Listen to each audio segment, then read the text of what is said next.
Welcome all my dear student. कैसे हैं आप लोग? ठीक हैं सभी लोग? देखो बेटा, लास्ट जो भी क्लासेस हुई हैं उनके बेस पे हम लोग आज एक नया टॉपिक स्टार्ट करेंगे मोल कंसेप्ट के अंदर, जिसका नाम है लॉ ऑफ केमिकल कॉम्बिनेशन। अभी बेसिकली हम लोगों ने अभी तक की क्लासेस में हमने atoms, molecules, ions, particles, electron, proton, इनका calculation, moles for gaseous substance हम लोगों ने पढ़ लिया, कुछ टर्म्स पढ़ लिया, एटॉमिक टर्म्स को हमने पढ़ लिया, average atomic mass, average molecular mass का कंसेप्ट पढ़ लिया। In today's session we will discuss about law of chemical combination.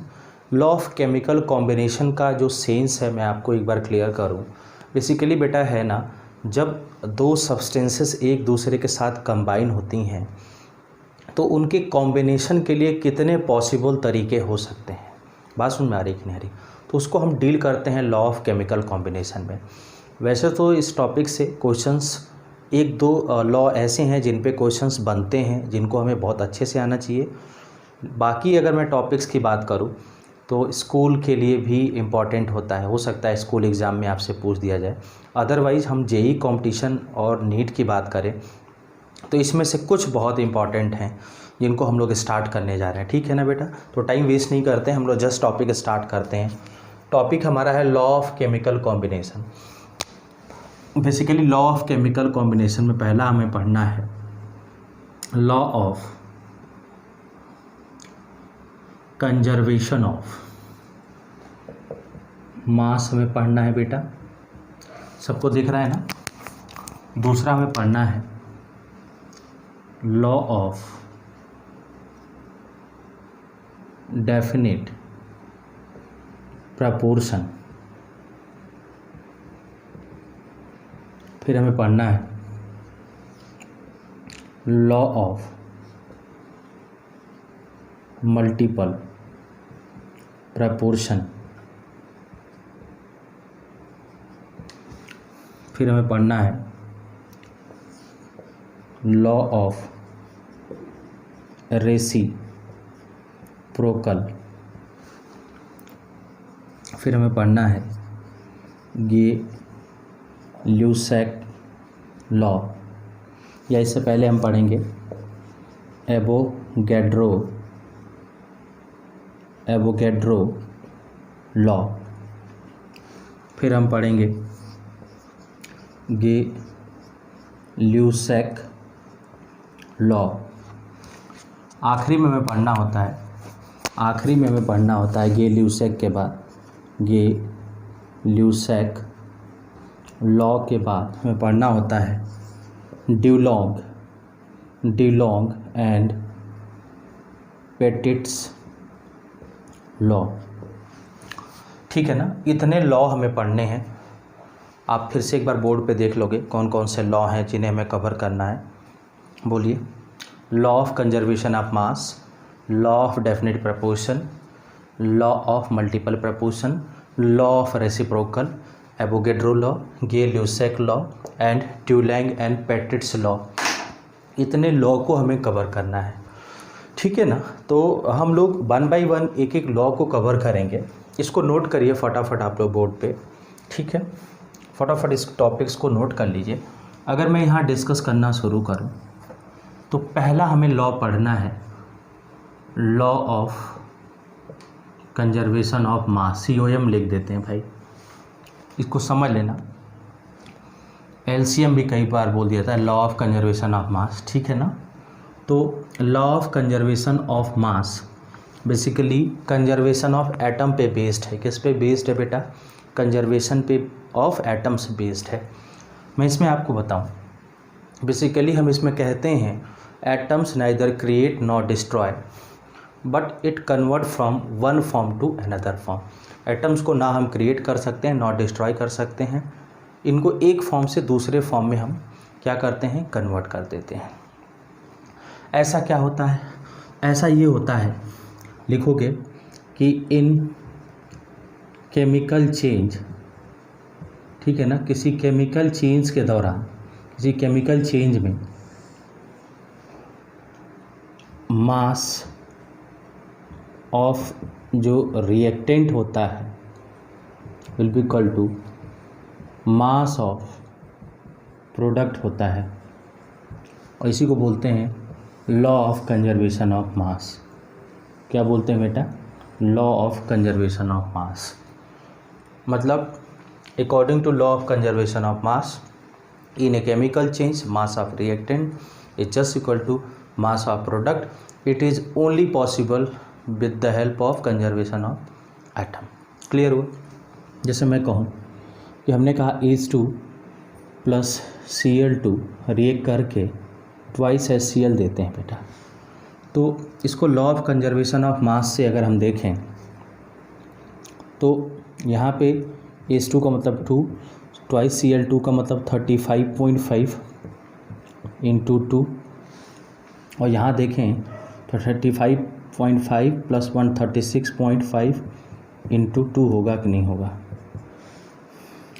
तो ये होगा 73, और यहाँ से देखोगे तो 2 प्लस कितना बेटा? 71, ये कितना? 73। तो आपने देखा mass of reactant is equal to mass of product हो गया। ठीक है ना? और मैं अगर बात करूं आपसे, और मैं आपसे बात करूं तो मैंने कहा N2 is equal to thrice H2 will be equal to twice NH3। ठीक है ना? अब मैंने कहा इसको बैलेंस नहीं करते हैं, बैलेंस नहीं करोगे तो mass of reactant is not equal to mass of product. आप चेक कर सकते हो। मैं इधर बताऊं, नाइट्रोजन 14 इंटू 2 28 प्लस 2 30, और यहाँ पे कितना बेटा? 17 प्लस 3 20। तो 14 प्लस 3 17 यहाँ होगा, यहाँ 17 होगा, और इधर देखोगे 28 प्लस 2 30 होगा। ये बैलेंस नहीं है। मतलब इसका मास अगर रिएक्शन को बैलेंस नहीं करोगे तो देखो ना, कंजर्व नहीं हो रहा है। तो मास कंजर्व करने के लिए एटम्स कंजर्व करना पड़ेगा। एटम्स यहाँ पे कितने हैं? 2। यहाँ पे कितना? 1, तो 2 करो इसको। यहाँ पे हाइड्रोजन कितने हैं? 6। हाइड्रोजन कितना है यहाँ पे? 2, तो 3 से मल्टीप्लाई करके। तो एक बात को ये श्योर करता है कि जो लॉ ऑफ कंजर्वेशन ऑफ मास है ये बेसिकली एटम्स कंजर्वेशन पे बेस्ड है, एटॉमिक कंजर्वेशन पे बेस्ड है। समझ में आ गया कि नहीं आ गया? बोलिए फटाफट, नोट करिए इसको, सभी लोग नोट करो एक तरफ से।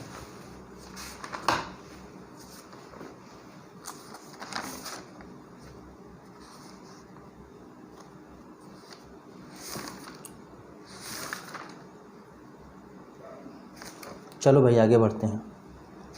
अब हम डिस्कस करेंगे लॉ ऑफ डेफिनेट प्रपोर्शन और law of constant proportion.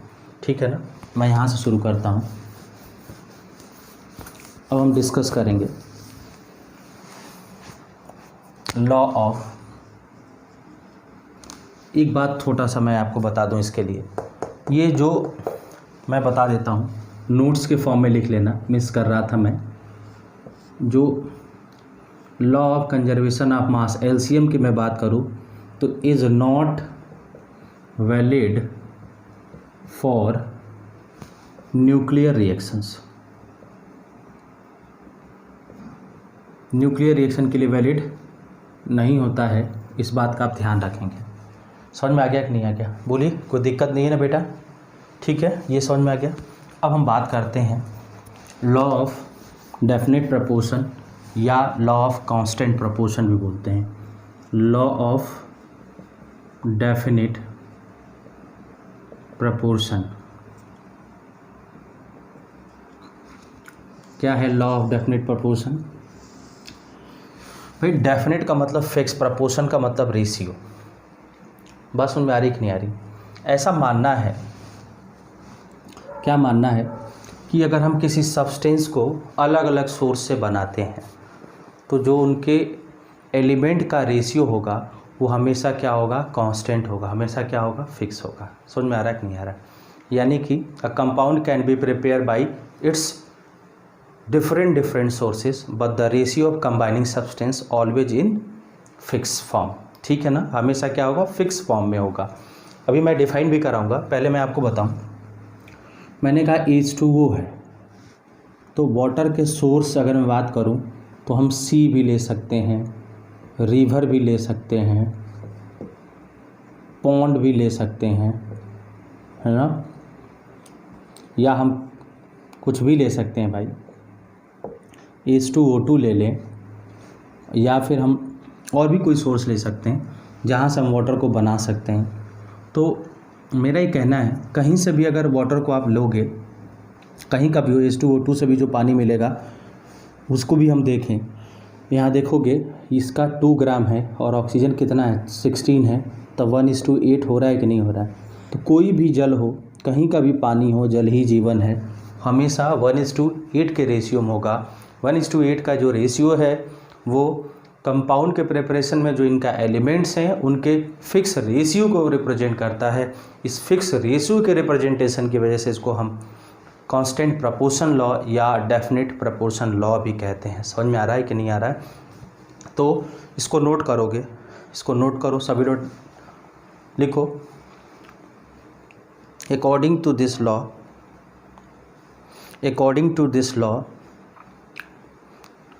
compound always contains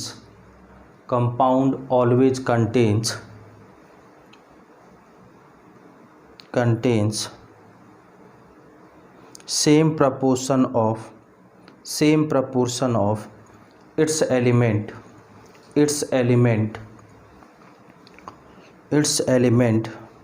by weight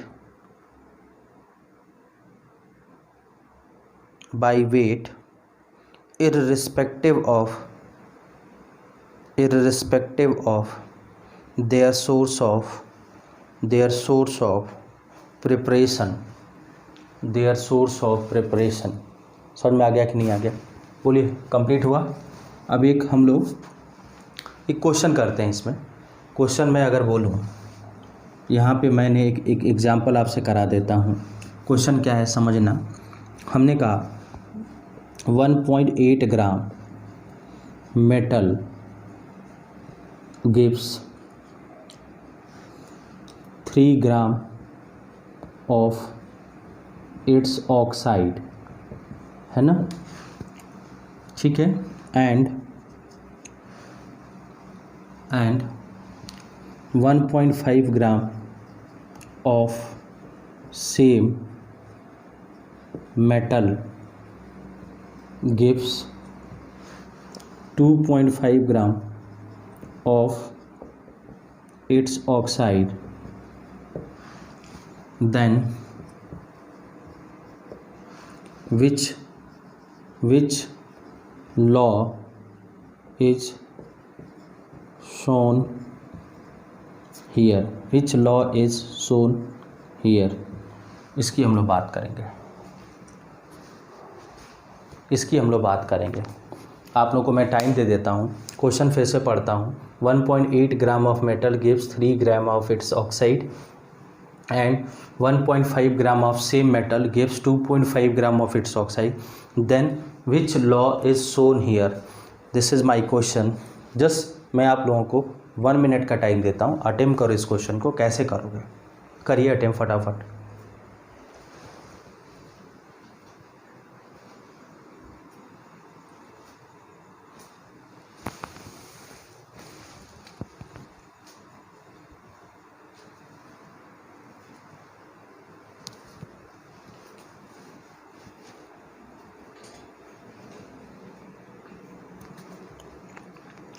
करिए नोट।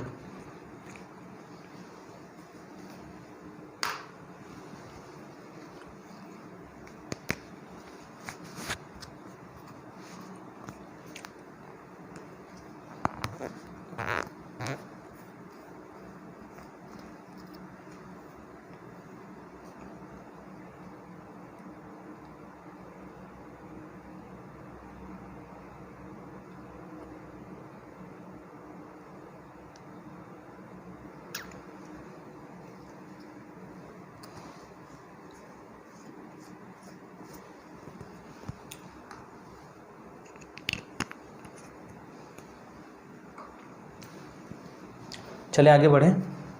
चलो इसको सॉल्व करते हैं। कैसे सॉल्व करेंगे देखते हैं बेटा, कैसे सॉल्व करेंगे। जस्ट हम लोग इस बार इसको देखते हैं।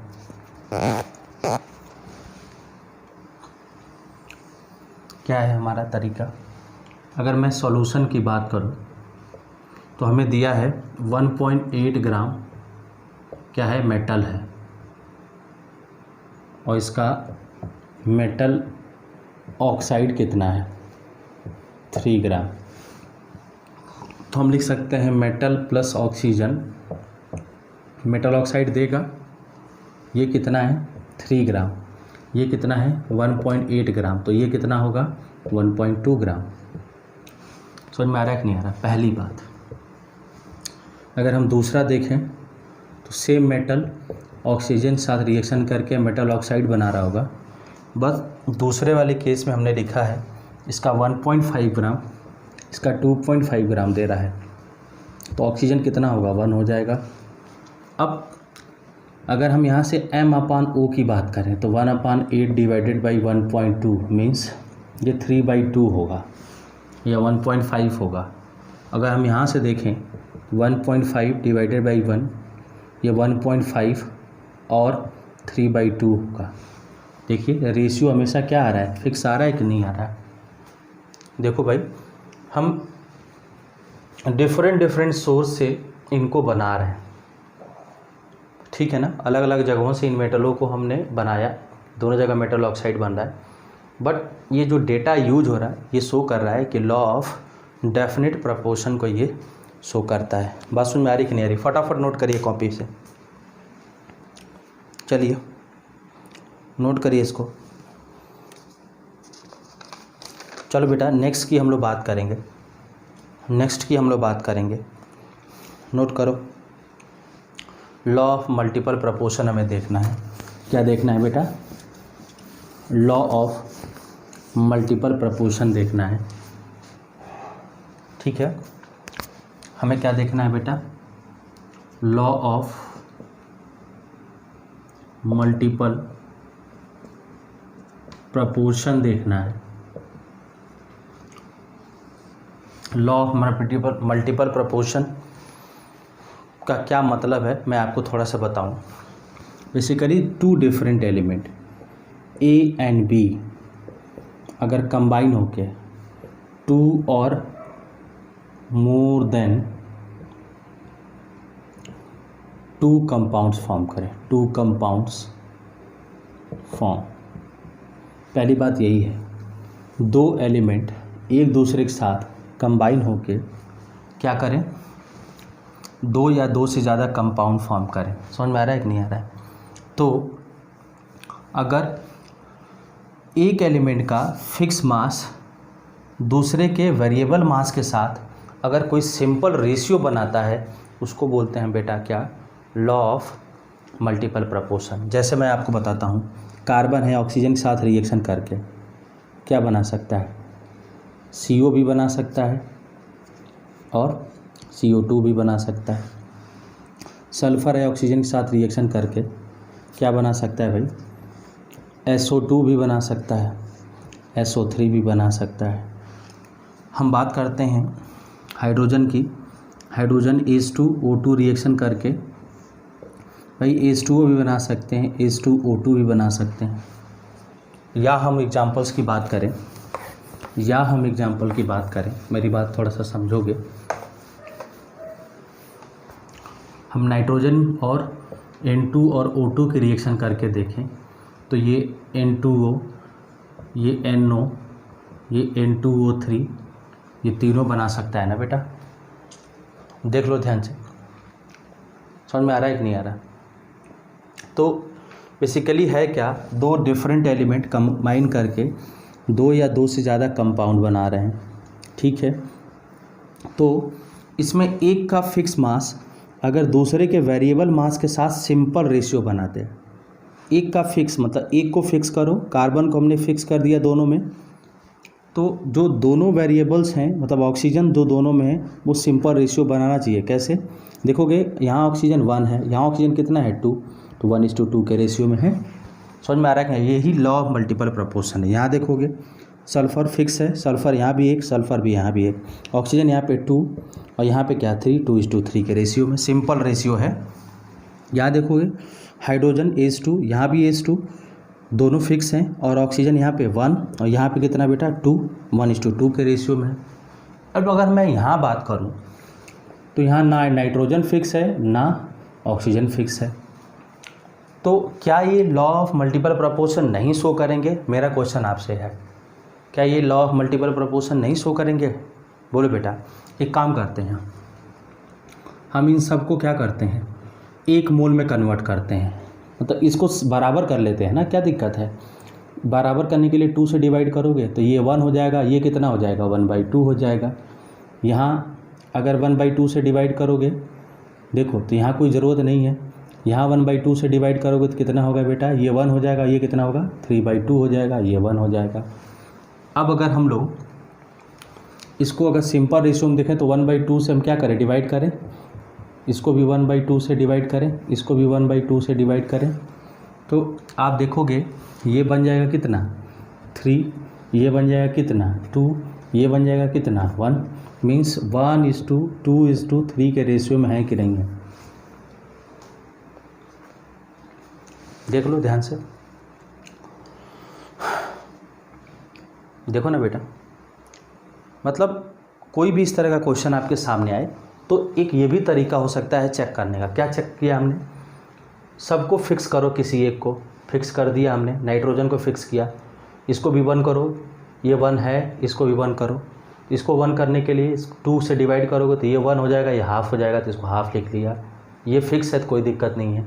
इसको हाफ, इसको 1 करने के लिए 2 से डिवाइड करो तो ये 3/2 हो जाएगा। अब इसको सिंपल रेशियो बनाना है तो 1/2 से सबको डिवाइड कर दिया तो ये 1 बन गया, ये 2 बन गया, ये 3 बन गया, मतलब 1:2:3 ये क्या है, सिंपल रेशियो है। मीन्स ये लॉ ऑफ मल्टीपल को प्रपोर्शन को शो करेंगे। समझ में आ रहा है कि नहीं आ रहा?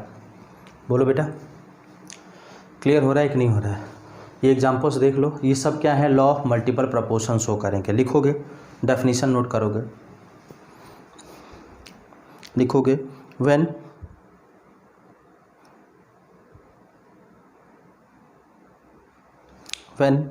one element combined with another element, when one element is combined with another element, form two or more than two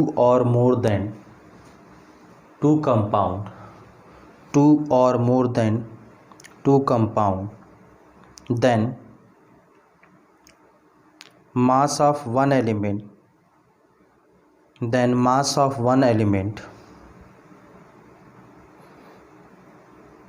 which combine with a fixed mass of other element will bear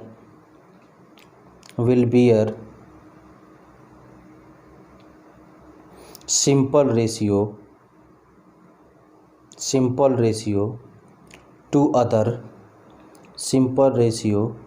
to other, ठीक है ना? Clear हो गया कि नहीं हो गया? अब इसको नोट करो फटाफट, बोर्ड की तरफ नोट करिए।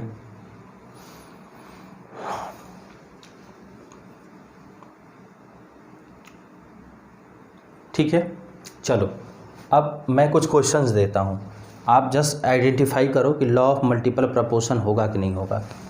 मैंने कुछ क्वेश्चन दिया, लाइक मैंने कहा N2O NO N2O3 फिर HNO3 दे दिया, ठीक है। मैंने CO2 और SO2 दे दिया, पहला ग्रुप ये दे दिया, दूसरे में ग्रुप ये दे दिया, ठीक है ना? बोलो बेटा। तीसरे में मैंने NaCl NaBr NaI दे दिया। तो मैंने पूछा इनमें बताओ इनमें लॉ ऑफ मल्टीपल प्रोपोर्शन होगा क्या? मेरा क्वेश्चन है identify the following pairs which follow the law of multiple proportion,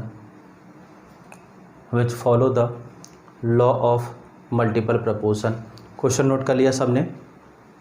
1 minute का मैंने टाइम दिया, अपने कॉपी में आंसर लिखो सभी लोग। चलिए लिखिए फटाफट।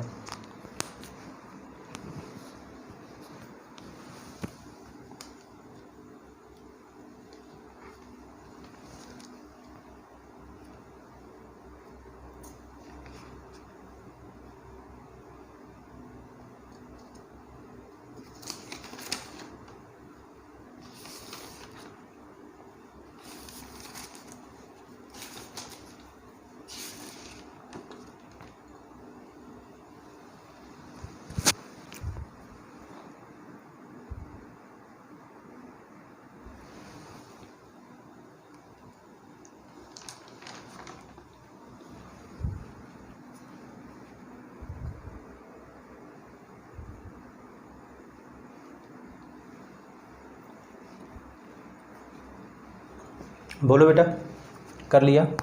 देखो, अगर इन पेयर्स की मैं बात करूं तो यहाँ नाइट्रोजन या ऑक्सीजन, या नाइट्रोजन या ऑक्सीजन, या नाइट्रोजन या ऑक्सीजन, या हाइड्रोजन नाइट्रोजन ऑक्सीजन, तो आपको देखना चाहिए ऑल एलिमेंट्स की मैं बात करूं तो वो क्या होना चाहिए? कॉमन होना चाहिए। आप देखो ना, अगर कॉमन नहीं है तो होगा क्या? नहीं होगा।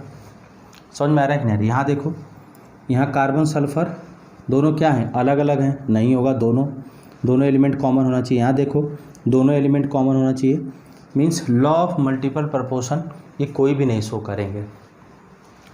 मतलब जिसमें दोनों एलिमेंट्स या सारे एलिमेंट्स कॉमन हों वही law of multiple proportion show करेंगे। इस रूल को आपको याद रखना है। दूसरी बात, एक लिमिटेशन है, उसको नोट करो सभी लोग। लॉ ऑफ मल्टीपल प्रोपोर्शन से रिलेटेड लिखो, law of multiple proportion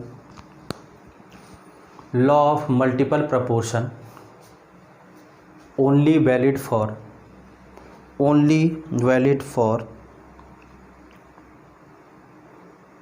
same isotopes of element,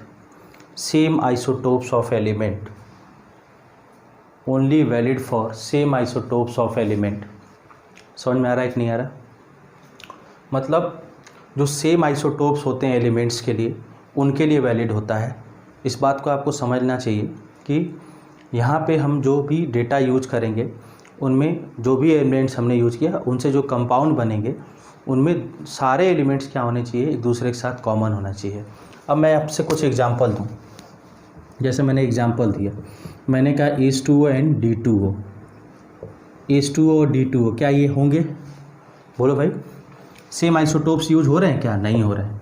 means यहाँ पे भी ये law of multiple proportion valid नहीं होगा। क्लियर हो गया कि नहीं हो गया? बोलो बेटा, समझ हो गया? चलिए इसको फटाफट नोट करिए। आगे हम लोग पढ़ते हैं लॉ ऑफ रेसिप्रोकल। नोट करो इसको सभी लोग।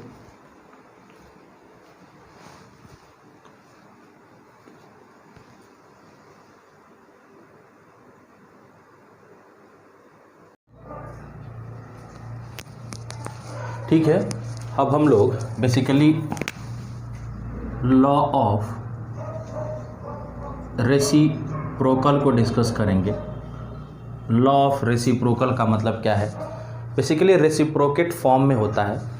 इसका क्या मतलब है? इसका मैंने लिख रखा है, when two different elements combine with the same mass of third element.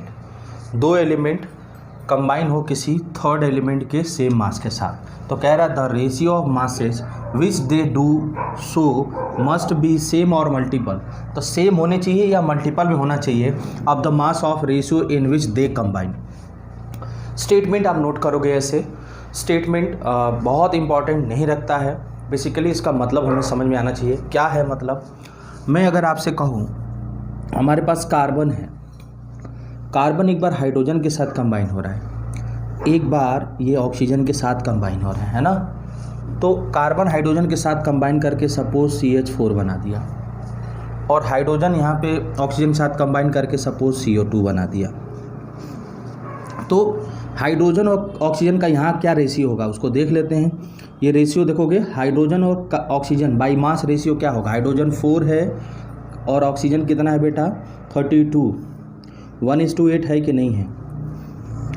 तो ये जो 1:8 का रेशियो इसमें है वो सेम रेशियो इन दोनों के कंबाइन होने से जो कंपाउंड बनेगा उसमें भी होना चाहिए। मतलब H2O बना दो, H2O बना कि नहीं बना। अब यहाँ देखो 2:16 दैट इज 1:8।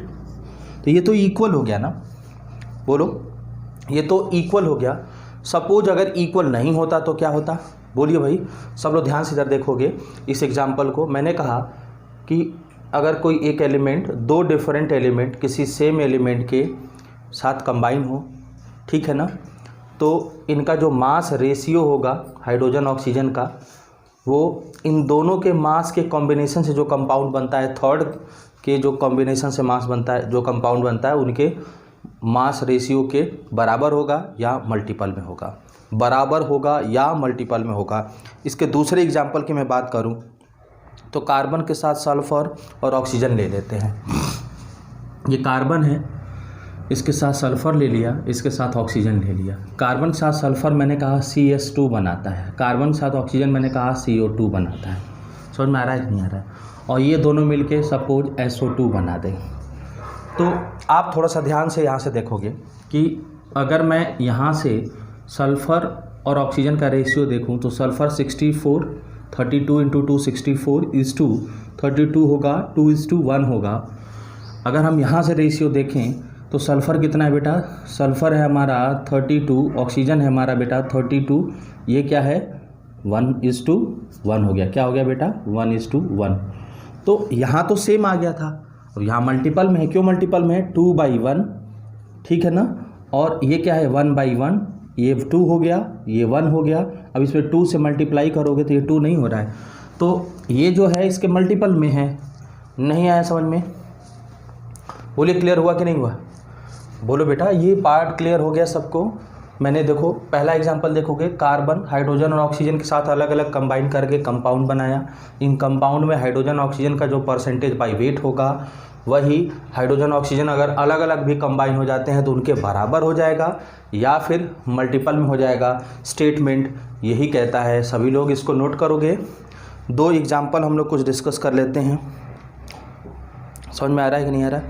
एग्जाम्पल्स की मैं बात करूं, एग्जाम्पल्स की अगर मैं बात करूं तो मैंने कुछ एग्जाम्पल आप लोगों के लिए दे दिया, नोट करोगे। जैसे मैंने कहा कि H2O और N2O3 और यहाँ पे दे दिया मैंने NH3।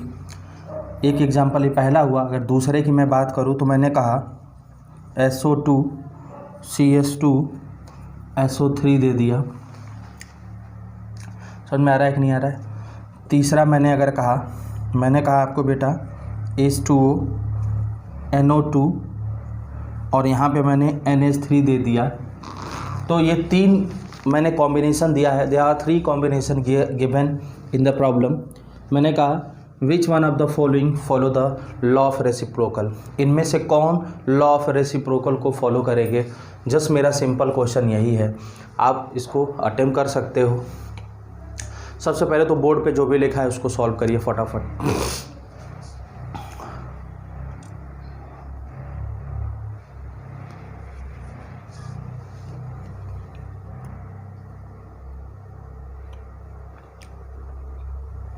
चलिए इसको बोलिए बेटा, जो भी लिख दिया है ना सब नोट कर लो फटाफट। नोट करने के बाद फिर हम लोग आगे बढ़ेंगे इसमें।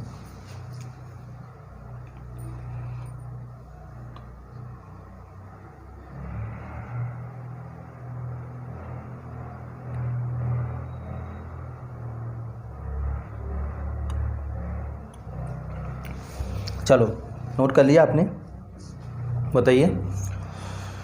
नोट कर लिया हो तो हम आगे बढ़ते हैं। क्या आगे बढ़ना है, थोड़ा सा देखोगे बोर्ड की तरफ। मैं आपसे कहूँ कि एग्जाम्पल पहला हम लोग अगर डिस्कस करते हैं, अगर हम लोग फर्स्ट एग्जाम्पल डिस्कस करते हैं तो फर्स्ट एग्जाम्पल में जस्ट छोटा सा है, हो जाएगा 2 मिनट में। H2O N2O3 परेशान होने की ज़रूरत नहीं है। यहाँ से मैंने कहा NH3 है। अब देखो यहाँ ऑक्सीजन फिक्स हो गया ना, मतलब हाइड्रोजन और नाइट्रोजन किसके साथ ऑक्सीजन इस तरह से रिएक्शन कर रहा है, देख लो। ऑक्सीजन हाइड्रोजन के साथ रिएक्शन करके H2O बना दिया, ऑक्सीजन नाइट्रोजन के साथ रिएक्शन करके क्या बनाएगा, बोलते नहीं हो, N2O3 बनाएगा। समझ में आ रहा है कि नहीं आ रहा है? अब हमारा ये कहना है कि इन दोनों का कॉम्बिनेशन से क्या बनना चाहिए, NH3 बनना चाहिए। देखो NH3 बनेगा, मीन्स ये सही है, लॉ ऑफ रेसिप्रोकल को ये फॉलो करेगा।